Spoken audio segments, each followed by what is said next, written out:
I think the most effective thing that the speaker did in this speech was relate to the audience.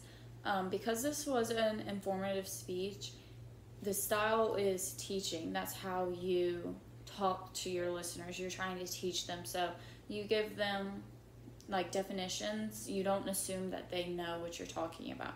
So you want to define anything that can be left unclear and then explain in detail or visually show. And he did a great job of all of these in this speech. And the very first thing that he did was relate to the audience members through giving a school scenario. I know for me personally, I can remember in high school when school shootings were on the rise, and they're still on the rise. They continue to increase, but our school would tell us certain scenarios, what we would do if the school shooter came in and we were in the cafeteria, or what the school shooter would do if we were in the library, where would we run to throw things at the shooter.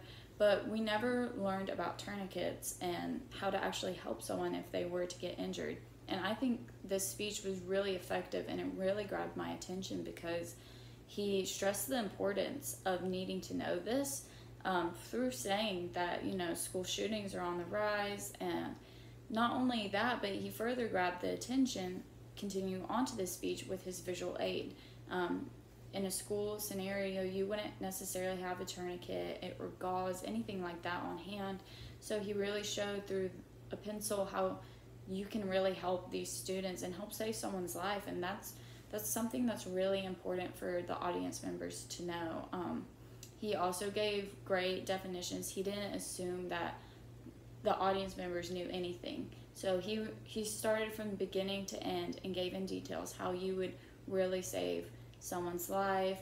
He talked about the importance of needing to put the date on wherever the loss of blood was, because it can impact like nerve damage. So that was also a really important point I thought that he included, because he wasn't assuming that us as the audience would know any of this. So he started from scratch and really gave in depth. He really discussed like all the tools you needed to know.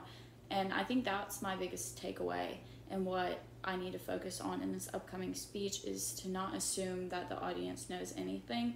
And that's something that's hard, I think, to know how to do, because for us, we've researched the topic and we know in depth about the topic. So when you're talking about it, you tend to assume that other people know as much as you do, and that's not necessarily the case.